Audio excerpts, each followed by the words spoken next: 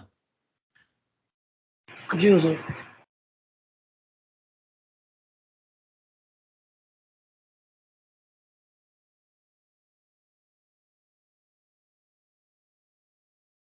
چلیے اسکرین نظر آ رہی ہے؟ جی حضور. جی حضور آ رہی ہے. جی حضور. بسم اللہ. جی. یصلی ولو حکمن کلبانی، بندہ نماز میں ہو اور قہقہا لگا دے تو وہ قہقہا ناقض وضو ہے.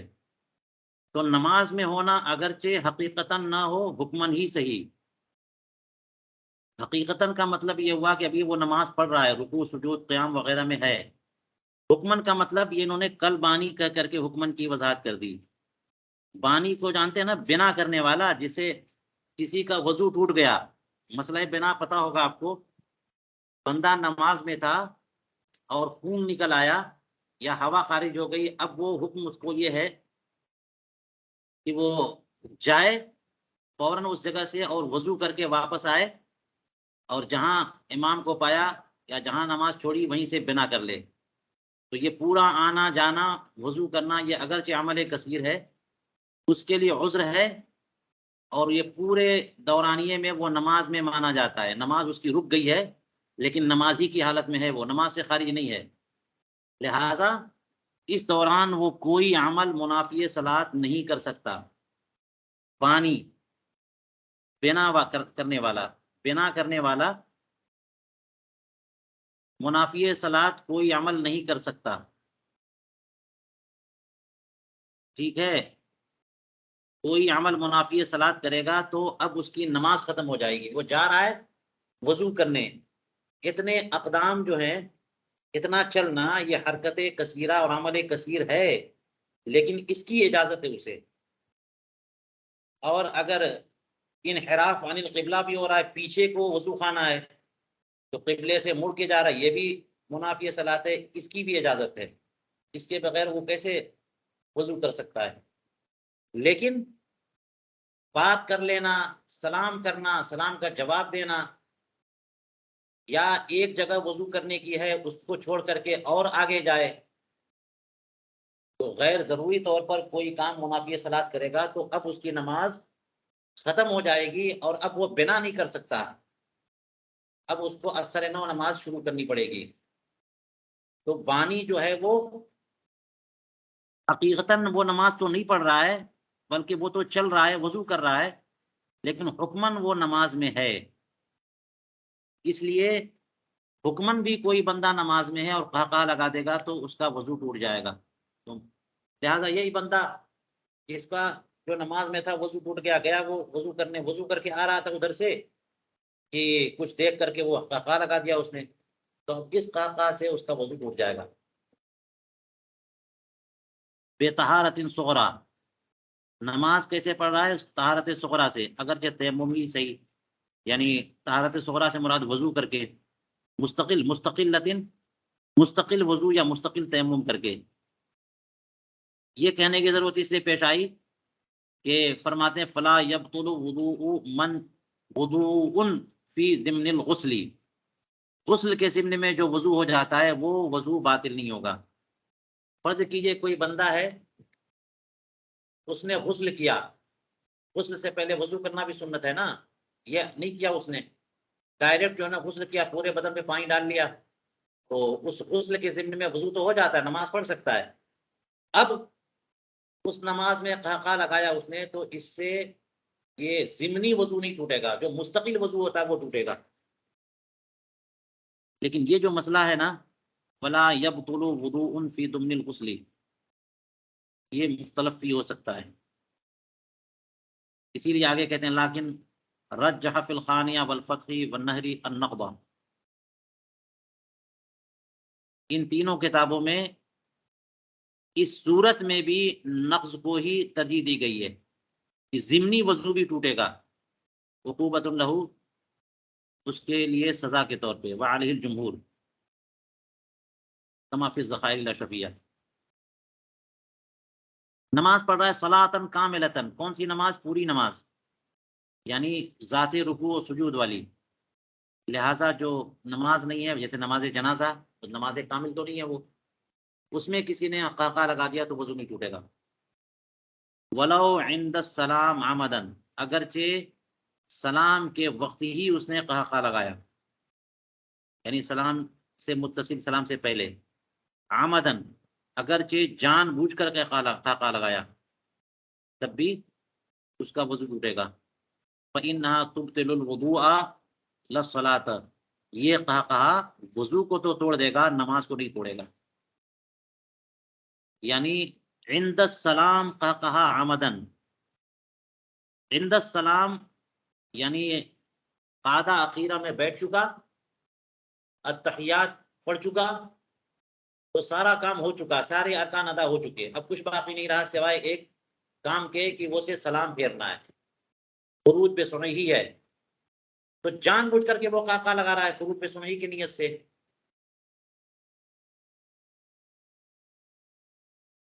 اور سلام کا وقت ہے، تو کوئی ایسا رکن باقی نہیں ہے کہ جس کی بنیاد پہ یہ کہا جائے کہ یہ قہقہ نماز کے اندر ہو گیا. یہ نماز کے ختم ہونے کے بعد ہے، پورے ہونے کے قریب ہے، اس لیے نماز نہیں ٹوٹے گی. ہاں وضو ٹوٹے گا، کیونکہ نماز ابھی ختم تو نہیں ہوئی نا. سلام کر کے وہاں سے باہر نکلتا پھر قہقہ لگاتا تو وضو نہیں ٹوٹتا، تو وضو ٹوٹ جائے گا لیکن نماز نہیں ٹوٹے گی. اور اگر تشہد کے دوران یا اس سے پہلے اگر قہقہ لگائے گا تو نماز بھی گئی اور وضو بھی گیا. خلافاً لظفر کما حرروا فی الشرح بلالیہ، اس میں امام ظفر کا اختلاف ہے جیسا کہ شرح بلالیہ نے اسے لکھا ہے. چلیے یہ ہم متن آپ کے لیے پڑھ رہے تھے در مختار.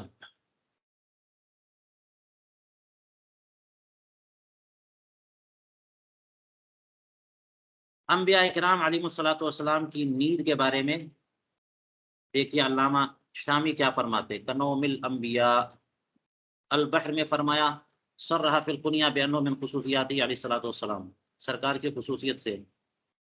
اسی لیے حدیث پاک صحیحین میں آئی ان النبی صلی اللہ علیہ وسلم نام حتی نفق ثم قام الى الصلاۃ ولم يتوضا. اور ایک اور حدیث ان عینی تنامان ولا ینام قلبی. دیکھیے دونوں حدیثیں، ایک عمل والی حدیث بھی ہے کہ سرکار سو کر اٹھے اور وضو نہیں کیا، نماز کے لیے چلے گئے، اور ایک قول والی حدیث ہے ان عینی تنامان، میری آنکھیں دونوں سوتی ہیں، دل نہیں سوتے، دل نہیں سوتا. اس کا مطلب یہ ہوا کہ اگر خروج ری ہوگا تو مجھے پتا چل جائے گا. آنکھوں سے تھوڑی دیکھا جاتا ہے، یہ حدس احساس ہوتا ہے بندے کو، تو احساس ہو جائے گا مجھے. اس لیے آگے فرماتے ہیں کہ ولا یشکل علیہ ما ورد فی الصحیح، لیلۃ التعریس والا واقعہ کہ حضور کریم علیہ الصلوۃ والسلام جو خیبر سے واپسی کے سفر میں یہ غالباً معاملہ ہوا تھا، بہت دیر تک رات میں بھی سفر کرتے رہے پورے گئی رات. جب سب لوگ تھک کے چور ہو گئے تو صحابہ کرام کے آرام کی طرف سے حضور کریم علیہ السلام نے قافلہ روک دیا اور سب لوگ آرام کرنے لگے. حضور کریم علیہ السلام نے مقرر کر دیا ایک صحابی کو، اعلان کیا کون ہے جو ہمارے لیے طلوع صبح صادق پر جگانے کی ذمہ داری لے گا. ایک صحابی نے ذمہ داری لی اور کجاوا رکھ کے اس کے ٹیک پر ٹیک لگا کے بیٹھ گئے. سب لوگ سو گئے، سرکار بھی سو گئے. تھکاوٹ اتنی تھی کہ کوئی نہیں اٹھا، یہاں تک کہ جو صاحب جو ہے پورب کی طرف رخ کر کے بیٹھے ہوئے تھے ان کو بھی نیند لگ گئی اور وہ بھی نہیں اٹھ سکے، یہاں تک کہ دھوپ آ گئی، سورج بلند ہو گیا، تو گرمی سے اور تمازت سے سب کی نیند کھلی. تو اب جو ہے حضور کریم علیہ الصلوۃ والسلام نے فرمایا کہ چلو سب لوگ، یہاں سب شیطانی اثر نے سب کو متاثر کر دیا، چلو سب لوگ آگے چلو. وہاں پہ آپ نے نماز قضا نہیں فرمائی. آگے بڑھنے کے بعد پھر وضو کیا آپ نے بھی اور سب نے. تو اب اس تعلق سے اشکال کیا ہے؟ فرماتے ہیں من انہ نام لیلۃ التعریس، سرکار بھی سو گئے تھے لیلۃ التعریس میں، حتی طلعت الشمس، سورج نکل آیا. تو اس پہ کوئی اگر کہے گا کہ حضور کریم علیہ السلام کو کیسے پتہ نہیں چلا نیند ناقض وضو نہیں ہے، تو پتہ چلنا چاہیے. تو کہتے ہیں کہ سرکار نے آنکھوں کے بارے میں فرمایا ان عینی تنامان، دل کے بارے میں فرمایا کہ دل نہیں سوتا. اور طلوع شمس کا ادراک جو ہے نا آنکھوں کا کام ہے. آنکھ کے بارے میں تو فرما رہے ہیں کہ سو گیا تھا. تو اس کا جواب لأن القلب یقظان یحس بالحدث وغیرہ مما یتعلق بالبدن ویشعر بالقلب، یعنی دل جاگتا ہے انبیاء کرام کا. تو حدث یا کوئی بھی ایسا معاملہ جو بدن سے متعلق ہے، بدن سے کوئی چیز خارج ہو لگے تو دل احساس کرتا ہے نا اس کا. آنکھیں تھوڑی ہر چیز کا احساس کرتی ہیں. تو وہ مطلب ہے کہ بدن سے کیا نکلا اس کا احساس ہو جائے گا. اور طلوع فجر اور طلوع شمس فرمایا لیسا طلوع الفجر والشمس من ذالک، دل سے ادراک کرنے والی چیزیں نہیں ہیں، آنکھوں سے ادراک کرنے والی چیزیں ہیں. وَإِنَّمَا يُدْرَكُ بِالْعَيْنِ وَهِيَ نَائِمَةٌ. ہاں یہ چیزیں جو ہیں طلوع شمس اور طلوع فجر دل سے ان کا ادراک نہیں ہوتا، ان کا ادراک تو آنکھوں سے ہوتا ہے، اور آنکھیں تو سو رہی ہیں انبیاء کرام کی. اس لیے اشکال حل، کوئی مسئلہ نہیں ہے. یہ جو جواب ہے یہی مشہور ہے فقہا اور محدثین کی کتابوں میں. لیکن امام قاضی عیاض نے شفا شریف میں، امام قاضی عیاض نے سیرت رسول پاک علیہ الصلوۃ والسلام پہ بڑی شاندار کتاب لکھی ہے. جیسی کتاب فرماتے ہیں کہ اب تک دنیا میں نہیں لکھی گئی، الشفا بتعریف حقوق المصطفیٰ. تو اس میں اس اشکال کے کچھ اور بھی جوابات دیے ہیں. ایک جواب علامہ شامی یہاں نقل کر رہے ہیں، فرماتے ان ذالک اخبار عن اغلب احوالہ. یہ فرمایا کہ ہماری آنکھیں سوتی ہیں اور دل بیدار رہتا ہے، یہ اغلب کے طور پر ہے، زیادہ تر حالات یہی ہے. ایسا نہیں ہے کہ کبھی وہ صورت نہیں ہوتی کہ دل بھی سوئے. یا تو ایک جواب یہ ہو گیا. دوسرا یہ کہ انہ لا ینام نوما مستغرقا ناقضا للوضوء. یہ جواب ہے کہ انبیاء کرام کی نیند ناقض وضو نہیں ہے، کہ وہ ایسی نیند نہیں سوتے جو نوم مستغرق ہو، بالکل جو ہے نا بندے کو مکمل طور پر غافل کر دے اور ناقض وضو ہو. ایسی نیند جو ناقض وضو ہو، ایسی نیند نہیں.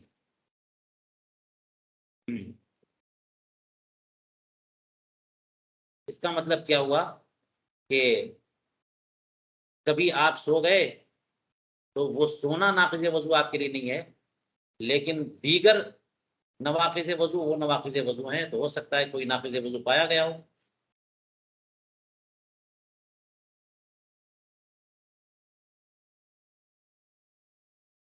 محض نیند پائی جائے اس سے وضو ٹوٹ جائے، یہ انبیاء کرام کے لیے نہیں ہے.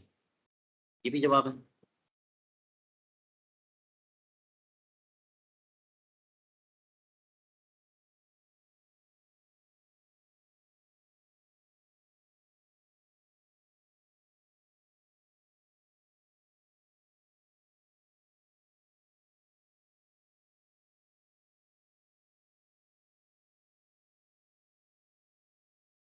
قالوا ظاهر كلام المبسوط نعم كذا في شرح الشيخ اسماعیل في عن شرح الكنز لابن شربی قال بعض الفضلاء. یہ مسئلہ ہے کہ کیا انبیاء کرام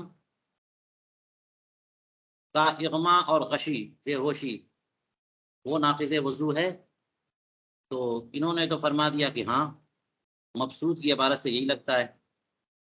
علامہ شامی کہتے ہیں کہ بعض فضلاء یہ فرماتے ہیں فی ان علت عدم النقض بنومہم ہی حفظ قلوبہم منہ. اس میں یہ بات تو کہی جا سکتی ہے کہ انبیاء کرام علیہ الصلوۃ والسلام کی نیند ناقض وضو نہیں ہے. وجہ کیا ہے؟ وجہ یہ ہے کہ ان کی نیند آنکھوں تک محدود رہتی ہے، دل نیند سے محفوظ رہتے ہیں کہ وہ نیند دل تک نہیں پہنچتی. علت ان علت عدم النقض، نقض وضو نہ ہونے کی جو علت ہے ان کی نیند سے، وہ یہ ہے کہ ان کے دل نیند سے محفوظ رہتے ہیں. تو جب دل نیند سے محفوظ ہیں تو اغما سے کیوں نہیں محفوظ ہیں؟ یہ علت تو حالت اغما میں بھی موجود ہے۔ انبیاء کرام پر کبھی بھی وحی نازل ہو سکتی ہے، ان کی پوری سیرت جو ہے بڑی ایکٹیو رہتی ہے، پوری زندگی جو ہے وہ حساس ہوتی ہے، تو دل کو جب محفوظ رکھا گیا ہے سونے والی غفلت سے، تو اغما والی غفلت سے بھی محفوظ رکھا جائے گا۔ تو اس لیے یہ جو علت ہے نا، یہ علت تو یہاں بھی پائی گئی، تو اس لیے حالت اغما سے بھی ان کا وضو نہیں ٹوٹے گا۔ اور فرماتے قال فی المواہب لدنیا نبہ السبکی علی ان اغماہم یخالف اغما غیرہم، اس کی تفصیل دیکھیے۔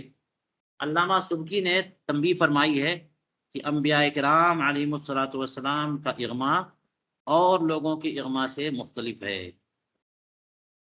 اور لوگ جو بے ہوش ہوتے ہیں تو انبیاء کرام علیہ الصلوۃ والسلام کا اغما ان سے مختلف ہے۔ وَإِنَّمَا هُوَ عَنْ غَلْبَةِ الْأَوْجَاعِ لِلْحَوَاسِ الظَّاهِرَةِ دُونَ الْقَلْبِ، وہ صرف حواس ظاہرہ تک محدود ہے۔ اگر کوئی تکلیف ہوئی حواس ظاہرہ کو تو اس سے حواس ظاہرہ کام نہیں کر رہے ہیں، اس کا مطلب یہ نہیں ہے کہ دل بھی کام نہیں کر رہا ہے، دل بھی ادراک نہیں کر رہا ہے۔ لوگ جب بے ہوش ہوتے ہیں تو دل اب ادراک کرنا بند کر دیتا ہے، لیکن انبیاء کرام علیہ الصلوۃ والسلام کے لیے ایسا نہیں ہوتا، ان کا اغما صرف حواس ظاہرہ تک ہے، نہ کہ دل تک۔ اور یہ حدیث تو آ چکی کہ تنام اعینہم لا قلوبہم، تو جب فاذا حفظت قلوبہم من النوم الذی هو اخف من الاغماء فمنه بالاولی، تو جب انبیاء کرام علیہم الصلوۃ والسلام کے قلوب کو نیند سے محفوظ رکھا گیا، جو کہ اغما سے ہلکی چیز ہے، غفلت کے معاملے میں۔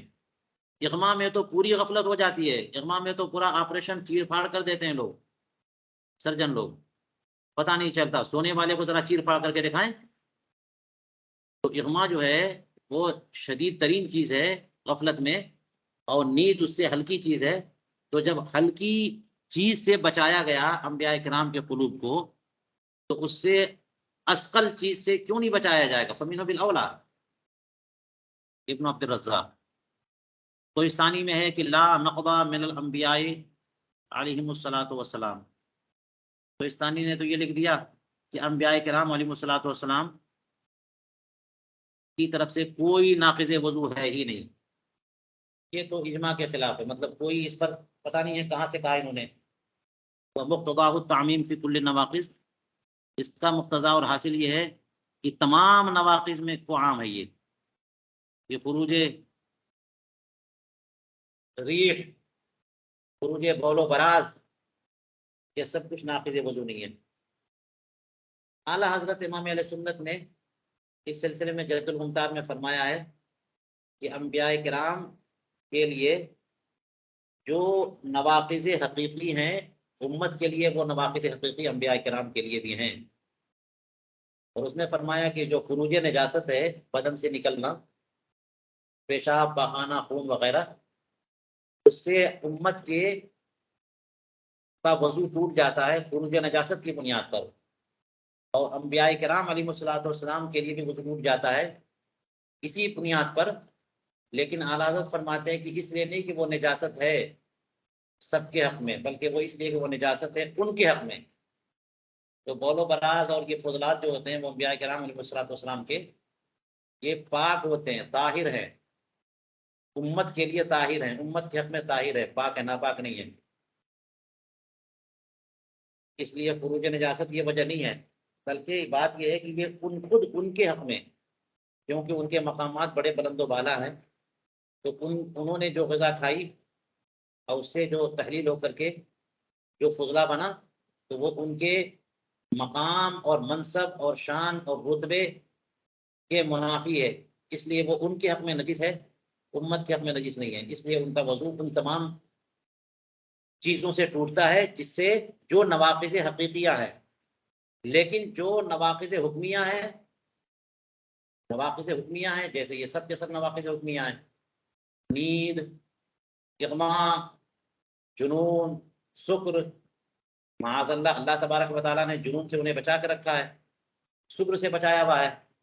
تو جو بھی نواقض حکمیہ جس میں دو کا ذکر کر سکتے ہیں، کہ نیند اور اغما یہ حقیقتاً تو ناقص نہیں ہے بلکہ حکماً ناقص ہیں، تو یہ دونوں چیزیں ناقص وضو نہیں ہیں انبیاء کرام علیہ الصلوۃ والسلام کے لیے بھی اعلیٰ حضرت نے یہ فرما دیا اور ہمارے لیے یہی کافی ہے۔ چلیے فرماتے ہیں کہ کوہستانی نے تو یہ کہہ دیا، لیکن نقل طحطاوی عن شرح الشفاء للملا علی قاری الاجماع، ملا علی قاری نے شرح شفا میں یہ فرمایا الاجماع علی انہ فی نواقض الوضوء کالامتی، نواقض وضو میں امتی کا حکم نبی کریم علیہ السلام کو بھی ہے اور اس پر پوری امت کا اجماع ہے، الا ما صح من استثناء النوم، استثناء نوم جو ہے نا وہ حدیث سے نہ ہے۔ چلیے بات ہو گئی، آگے کہتے قولہ وینقض اغماء، بے ہوشی ناقض وضو ہے۔ التحریر میں علامہ کمال الدین نے لکھا بے ہوشی اغما ہے کیا؟ آفۃ من فی القلب او الدماغ تعطل القوى المدرکہ والمحرکہ عن افعالها مع بقاء العقل مغلوبا، یہ دل یا دماغ کی ایک ایسی مصیبت اور آفت ہے جو قوت مدرکہ اور قوت محرکہ دونوں کو معطل کر دیتی ہے اپنے کام کرنے سے، اور عقل مغلوب ہو جاتی ہے، مع بقاء العقل مغلوبا، عقل بھی مغلوب غالب نہیں ہے، اب عقل کو بھی کچھ سمجھ میں نہیں آ رہا ہے، یہ ہے اغما۔ اور غشی اسی سے ہے بالضم والسکون، یعنی الغشی، الغشی، تو غشی اور غشی اور غشی کیا ہے؟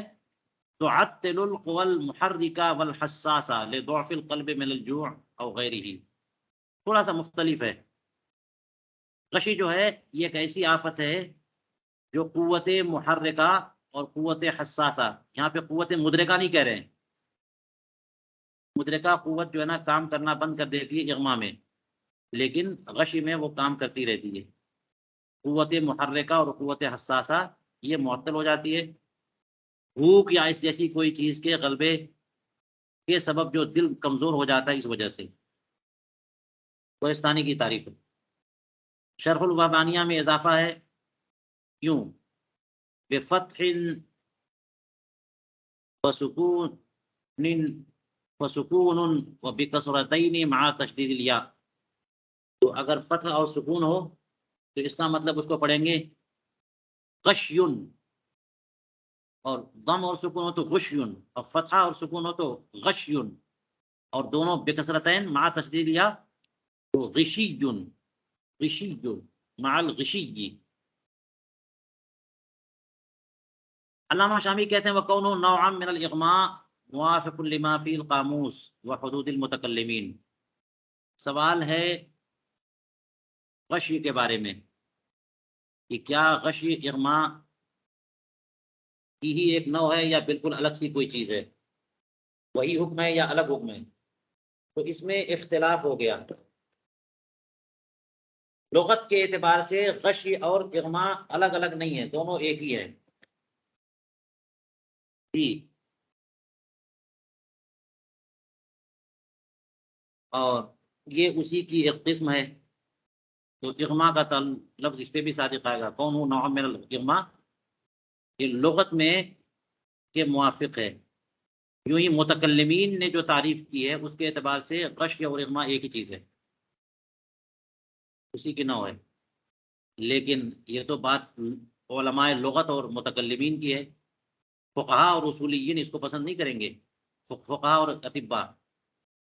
النہر الفائق میں فرمایا الا ان الفقہاء یفرقون بینہم کالاطباء، جیسے میڈیکل سائنس میں اطباء جو ہیں حکمت والے وہ لوگ غش اور اغما میں فرق کرتے ہیں، اسی طرح فقہا بھی فرق کرتے ہیں، کیا فرق کرتے ہیں؟ ان کان ذلک التعطل لضعف القلب واجتماع الروح الیہ بسبب یخنقه فی داخلہ فلا یجد منفذا فهو الغشی، غشی کیا ہے کہ اگر یہ قوت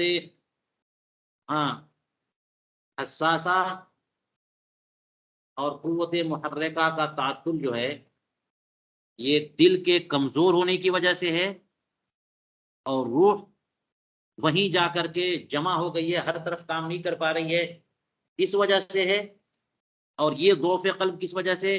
کسی ایسے سبب سے کہ اسے روح کو اس نے دبا دیا ہے اسی کے داخل اندرون میں، اور وہ کہیں اور نکلنے کا راستہ نہیں پا رہی ہے،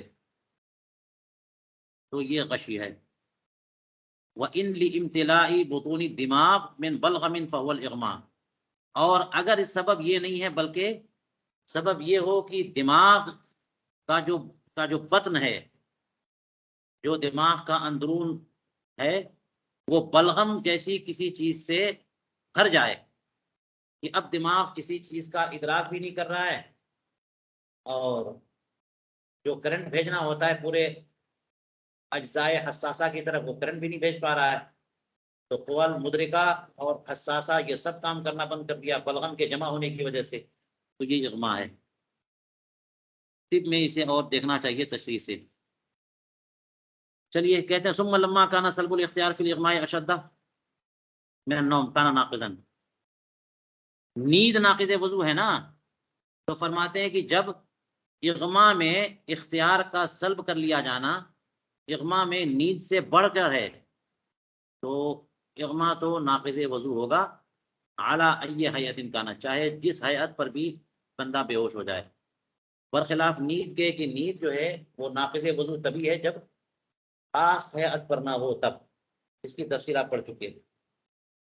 کہتے ہیں والجنون، جنون بھی ناقض وضو ہے، کیونکہ جنون والا تو کمپلیٹلی مکمل طور پر مسلوب العقل ہو جاتا ہے، اس کی عقل کام کرنا ہی بند کر دیتی ہے، مغلوب نہیں ہے بلکہ مسلوب ہے،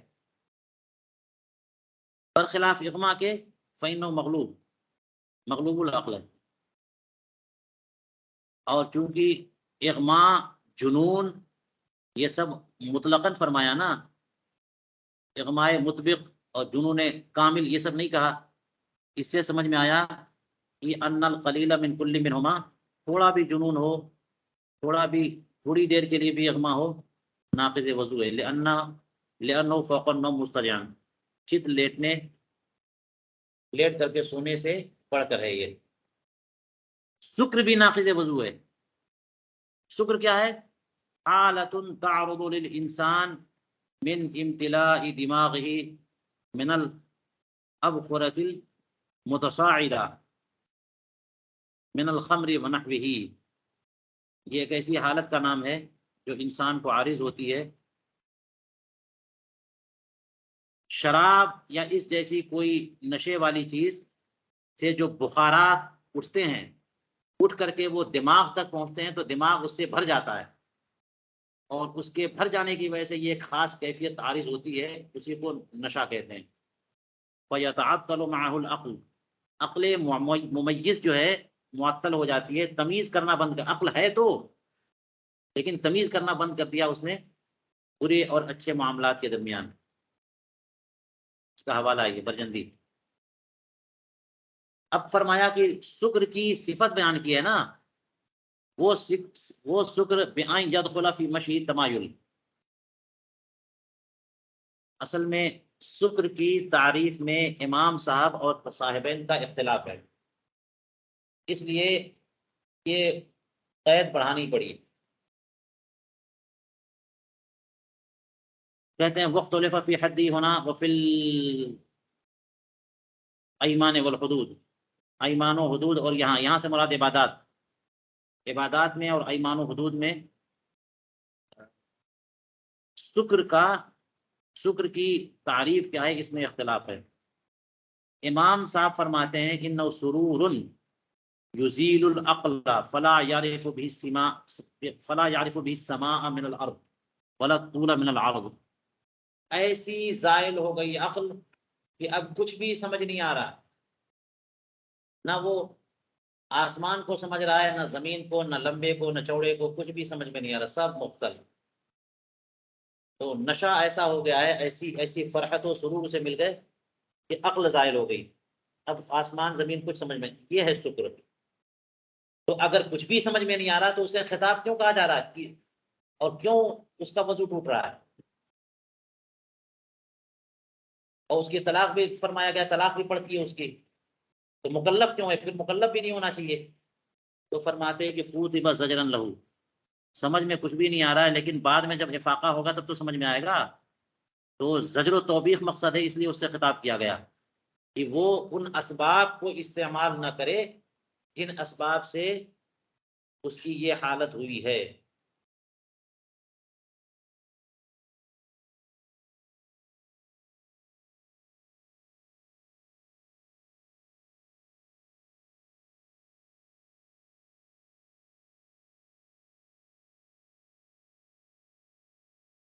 جی،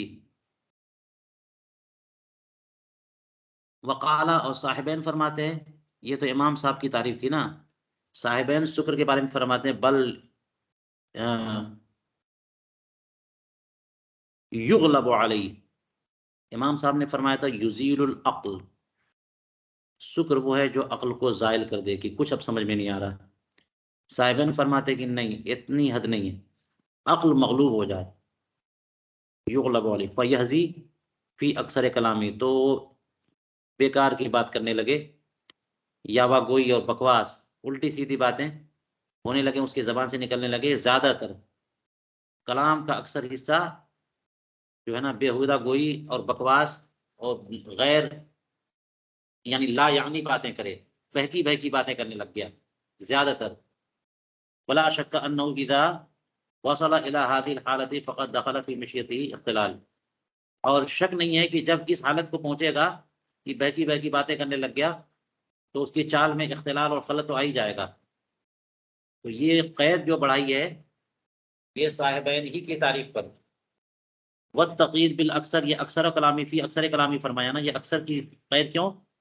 یفید ان النصف من کلامہ لو استقام لا یکون سکران، کہ اگر آدھی گفتگو اس کی درست ہوتی ہو تو پھر وہ نشے والا نہیں ہے۔ جی، وقد رجحوا قولهما فی الابواب الثلاثہ، تینوں ابواب میں فقہائے حنفیہ نے صاحبین کے قول کو ترجیح دی ہے۔ ابواب ثلاثہ سے مراد یہی عبادات اور ایمان اور حدود، عبادات، ایمان و حدود، صاحبین کی تعریفی اور احتیاط بھی اسی میں، کیونکہ کم درجے میں ہی شکر کی حد پالی جاتی ہے، اور امام صاحب کے نزدیک تو جب تک کہ ایک دم عقل مختل نہ ہو جائے کہ آسمان زمین کا فرق بندہ نہ کر سکے، تب تک وہ نشے والا نہیں مانا جاتا۔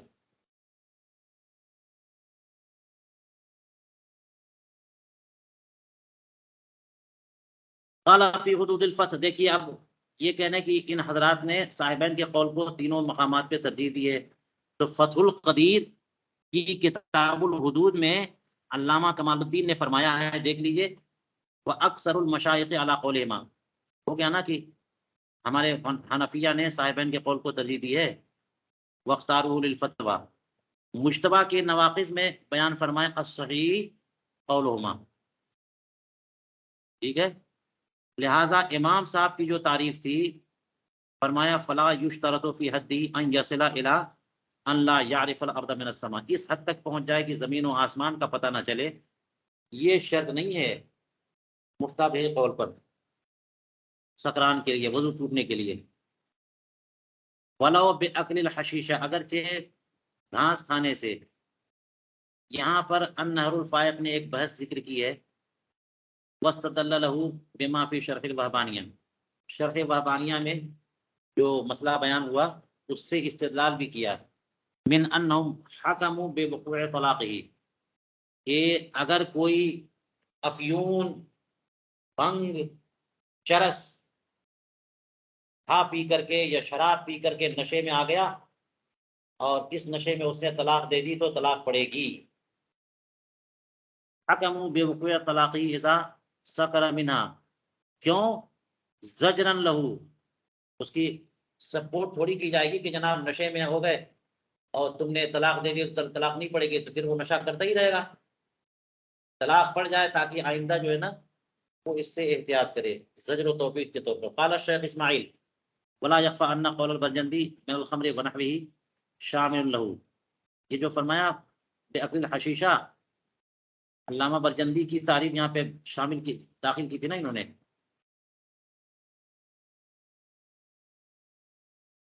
یہ سکر اسماعیل عن برجندی کہا تھا یہاں پہ، کیونکہ یہاں دیکھیے گا فرمایا ہوا حالت تعرض للانسان من امتلاء دماغی من الابصرۃ المصاعدہ من الخمر ونحوہ، یہ ہے برجندی نے من الخمر ونحوہ کہا، تو اس کا مطلب اسباب کا ذکر تو کر ہی دیا انہوں نے، کسی چیز سے یہ نشہ ہوا ہے، فطری نشہ نہیں ہے، طبعی نشہ نہیں ہے، بلکہ کسی چیز کے استعمال سے۔ تو برجندی کے قول میں جو خمر ونحوی ہے یہ اس کو شامل ہے کہ عقل حشیشہ سے یا اذا تعطل العقل، اور بحر کے قول کو بھی شامل ہے کہ بحر نے فرمایا بمباشرت بعض الاسباب، کہ نشہ ہوا ہے کسی سبب کے مباشرت سے، فطری طور پر نہیں۔ اگر خدا اللہ تعالیٰ کی طرف سے ہو، فطری طور پر ہو، تو پھر جو ہے نا وہ اس کا حکم الگ ہو جاتا ہے، وہ اغما اور بے ہوشی میں چلا جائے گا۔ علامہ شامی ایک اور مسئلہ ذکر کر رہے ہیں، اور یہ لفظ فرا بیان کرتے ہیں جب بھی کوئی ایسا مسئلہ بیان کرنا ہوتا ہے جس کا ذکر در مختار میں نہیں ہے، تو لفظ فرا کہہ کر کے وہ اضافی مسئلہ بیان کر، یہی طریقہ علامہ حسکفی کا بھی در مختار میں ہے کہ کوئی ایسا مسئلہ جو علامہ غزی تمرتاشی نے تنویر الابصار میں نہیں بیان کیا، اور وہ اس میں آتا ہے اضافہ کرنا چاہتے ہیں تو فروع کہہ کر کے در مختار میں اضافہ کرتے ہیں علامہ حسکفی، اور یہی معاملہ علامہ شامی فرق کہہ کر کے اضافہ کرتے ہیں رد المعتار میں۔ تو اب یہاں پہ ایک اضافہ کیا، المسروع اذا افاق علیہ الوضوء، مسروع تو اس کو کہتے ہیں نا جسے چکر آنے لگے، مرگی کی بیماری ہو، چکر آنے لگے، تو کہتے ہیں کہ جب وہ افاقہ ہوگا تو اس پر وضو واجب ہے۔ اس کا مطلب یہ کہ اس سے بھی وضو ٹوٹے گا۔ تاتر خانیہ، یہ حوالہ تاتر خانیہ کا ہے۔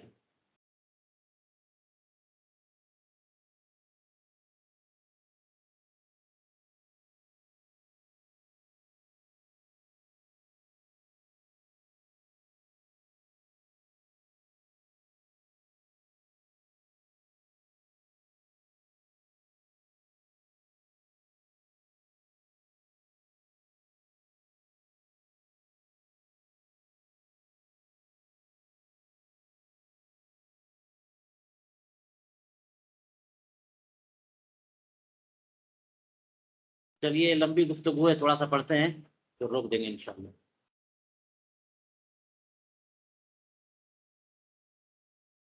گفتگو شروع ہو رہی ہے کہ قہقہہ بھی ناقض وضو ہے،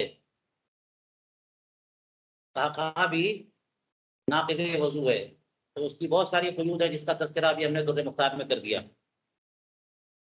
اب علامہ شامی کہتے ہیں قیلا، قہقہہ کے بارے میں قیلا انہا من الاحداث، ایک قول تو یہ ہے کہ قہقہہ بذات خود احداث میں سے ہے، وضو توڑنے والا ہے، وقیل لا، اور دوسرا قول یہ کہ نہیں، یہ بذات خود قہقہہ حدث نہیں ہے، مگر قہقہہ آ گیا کسی کو تو اس پر وضو واجب ہے، اس وجہ سے نہیں کہ وہ حدث ہے، بلکہ اس وجہ سے کہ نماز میں قہقہہ لگایا کیوں اس نے، اتنا بہترین عمل کر رہا ہے، اپنے رب سے مناجات کر رہا ہے، وہ ہنسنے کی جگہ ہے، تو زجر و عقوبت کے طور پر وضو واجب کیا گیا، نہ کہ اس لیے کہ قہقہہ بذات خود حدث ہے۔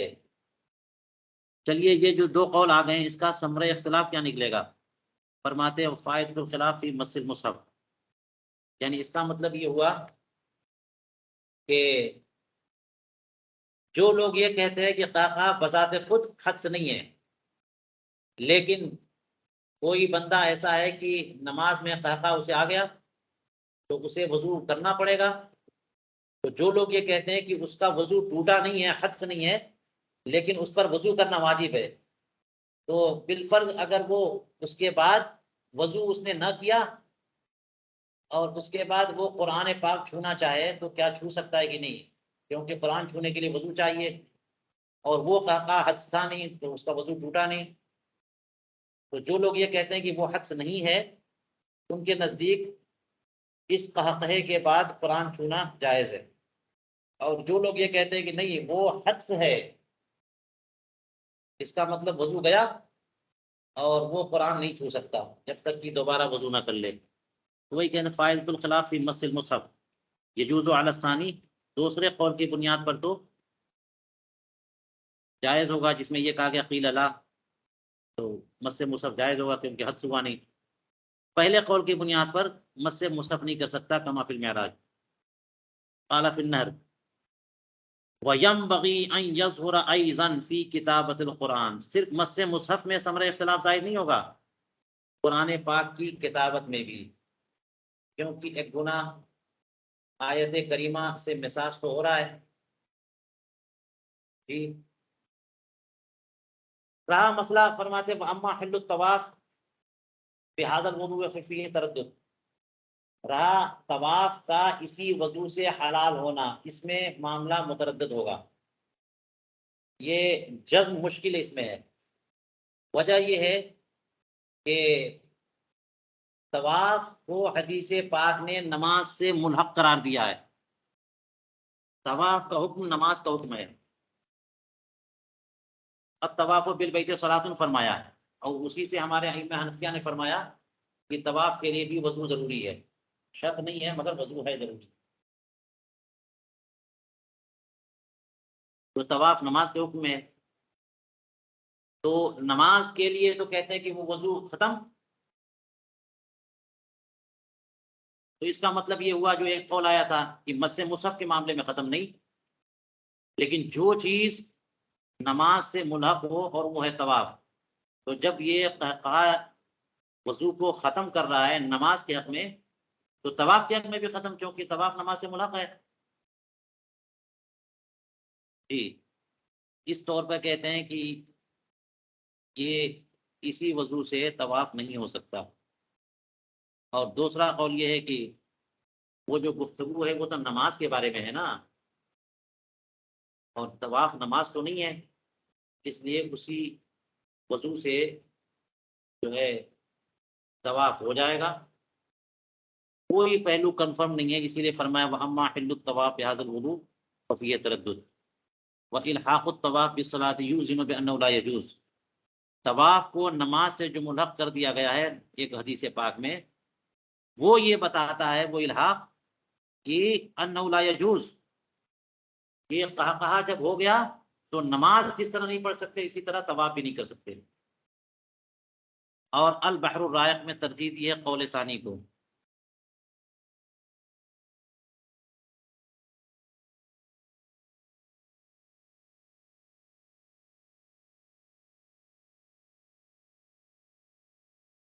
قول ثانی کیا؟ وقیل لا، یہ قول ثانی یہ حدس نہیں ہے، کہا بذات خود حدس نہیں ہے، البحر الرائق نے اس کو ترجیح دے دی. کیسے ترجیح دی؟ بموافقت ہی القیاس، کیونکہ قیاس کی موافقت اس میں ہے.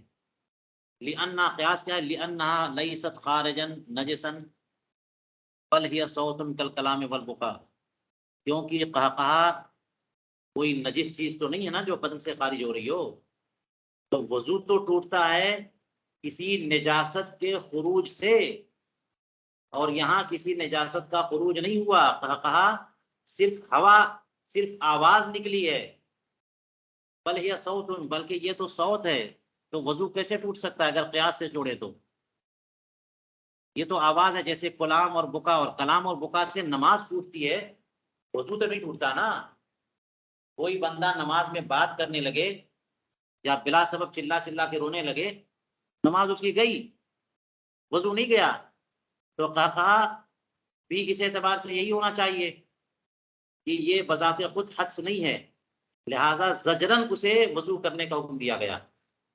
اور صاحب البحر نے اسی قول ثانی کی موافقت فرمائی، اسی کو ترجیح دیا. کس لیے؟ بموافقت للاحادیث المرویہ فیہا، کہا کے تعلق سے جو حدیثیں مروی ہیں وہ بھی اسی کے موافقت کر رہی ہیں، اس لیے کہ اذ لیس فیہا الا الامر باعادۃ الوضوء، کہ رسول کریم علیہ الصلوۃ والسلام نے وہاں دوبارہ وضو کرنے ہی کا تو حکم دیا تھا، یہ تھوڑی کہا تھا کہ تمہارا وضو ٹوٹ گیا. ایک بار ہوا ایسے کہ رسول کریم علیہ الصلوۃ والسلام نماز پڑھ رہے تھے اور کچھ لوگ آپ کے پیچھے جماعت میں شریک تھے، اتنے میں سامنے سے کوئی صاحب گزرے اور ایک گڈھا تھا وہاں پہ پاؤں پڑا اور گر پڑے، تو جیسے ہی گرے کسی ایک کو ہنسی آ گئی، تو حضور کریم علیہ الصلوۃ والسلام نے ناراضگی کا اظہار فرمایا اور فرمایا کہ جاؤ وضو کرو۔ تو آپ صلی اللہ علیہ وسلم نے وضو ٹوٹنے کی بات نہیں فرمائی، وضو کرنے کی بات فرمائی۔ تو حدیث پاک کے الفاظ سے بھی موافقت اسی کو ہے کہ قہقہہ حدس نہیں ہے، لیکن وضو کرنے کا حکم جو ہے وہ زجر و توبیخ کے طور پر ہے کہ لوگ اس طرح سے ہنسنا شروع نہ کر دیں۔ اذ لیس فیہا الا الامر باعادۃ الوضوء والصلاۃ، کیونکہ اس حدیث پاک میں، وہ حدیث پاک تلاش کیجیے گا، میں نے اشارہ کر دیا ہے، اس حدیث پاک میں حکم اتنا ہی ہے کہ نماز کا اعادہ کرو، وضو کا اعادہ کرو، یہ نہیں ہے ولا یلزم منہ کونھا حدسن، اس سے یہ لازم نہیں آتا کہ وہ قہقہہ حدس ہو۔ اور النہر الفائق میں بھی اسی کی تائید فرمائی مصنف کے اس قول سے اور دیگر حضرات کے قول سے، بالغن، آگے فرمایا تھا قہقہۃ بالغن، تو لفظ بالغ، لفظ یقظان جو ہے نا، یہ خود اسی کی تائید میں ہے، کیونکہ اگر قہقہہ حدس ہوتا تو بالغ اور نابالغ کی قید کیا؟ جو چیز حدس ہے وہ بالغ نابالغ سب کے لیے حدس ہے، اس کا مطلب یہ ہوا کہ حقیقتاً حدس نہیں ہے، تبھی تو بالغ کی قید لگائی۔ ولو کانت حدسن لاستوى فيها البالغ وغیرہ، ایک اور ترجیح فرمائے وبترجیحہم، یوں بھی علامہ عمر ابن نجیم صاحب النہر نے اس کی تائید فرمائی ہے کہ فقہائے کرام نائم کے قہقہہ سے عدم نقض کو ترجیح دیتے ہیں، کہ بندہ اگر سو رہا ہے نماز میں اور قہقہہ لگا دیا تو اس کا وضو نہیں ٹوٹے گا۔ بہت سارے فقہائے کرام نے اسے ترجیح دی ہے، اے لعدم الجنایۃ منہ، کیونکہ اس کی طرف سے وہ تو سو رہا تھا، اور حدیث پاک میں ہے کہ جو بندہ سو رہا ہو اس سے کوئی جنایت نہیں ہوتی ہے، کسبی جیسے بچے کا جرم نہیں ہے، تو نائم کا جرم نہیں ہے، اور یہ زجر و توبیخ کے لیے حکم ہے، تو اس کا مطلب اس کا وضو ٹوٹے گا نہیں، کیونکہ اس زجر کیوں جب جنایت ہی نہیں ہے۔ تو اس سے سمجھ میں آیا کہ وہ قہقہہ جو ہے وہ بذات خود حدس نہیں ہے۔ علامہ شامی نے ان ساری باتوں کو ذکر کرنے کے بعد، یعنی قول ثانی جو ہے وہ اس کی تائید میں صاحب البحر بھی آ گئے، صاحب النہر بھی آ گئے، ساری باتیں بیان کرنے کے بعد دیکھیے علامہ شامی کیا کہتے ہیں۔ اقول، علامہ شامی فرماتے ہیں ثم لا يخفى ان معنى القول الثاني بطلان الوضوء بالقہقہہ فی حق الصلاة زجرا کبطلان الارث بالقتل، قول ثانی میں جو لا کہا ہے نا، یہ حدس ہے کہ نہیں؟ تو قول ثانی یہ ہے کہ حدس نہیں ہے، تو حدس نہ ہونے کا مطلب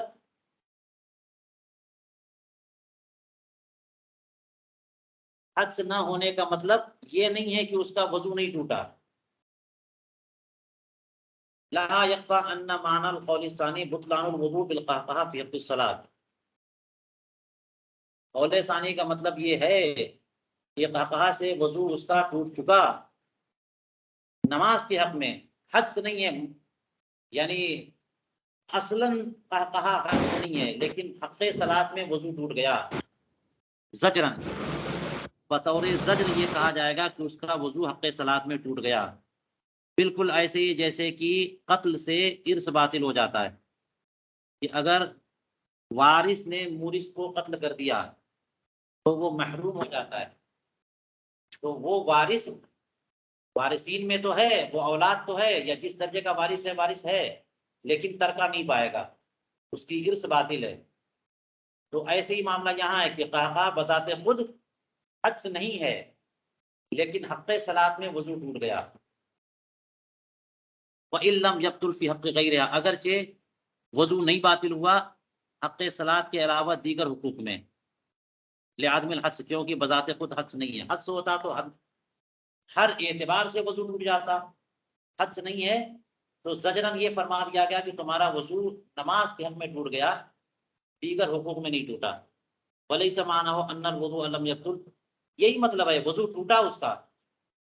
قول ثانی کا یہ مطلب نہیں ہے کہ وضو اس کا ٹوٹا ہی نہیں، وانما امر باعادتی زجرن، کہ اس کو جو وضو کرنے کا حکم دیا جا رہا ہے وہ بطور زجر و توبیخ اعادے کا حکم ہے، اصل وضو کا حکم نہیں ہے، یہ مطلب نہیں ہے۔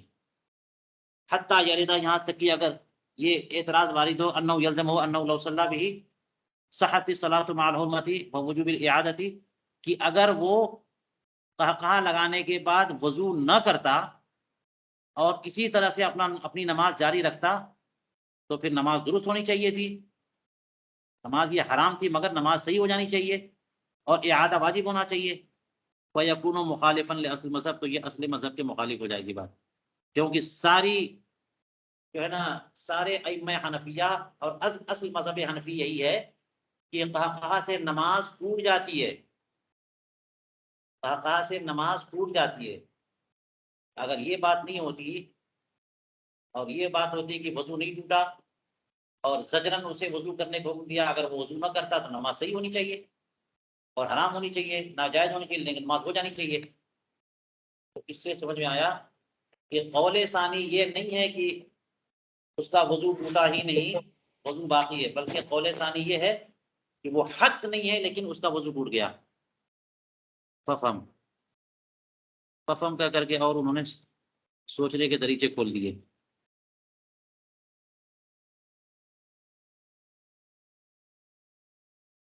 چلیے اب میں یہیں پہ روکتا ہوں کیونکہ یہاں پر تحقیق کی تعریف پر گفتگو شروع ہو رہی ہے اور یہ ایک لمبی گفتگو ہوگی۔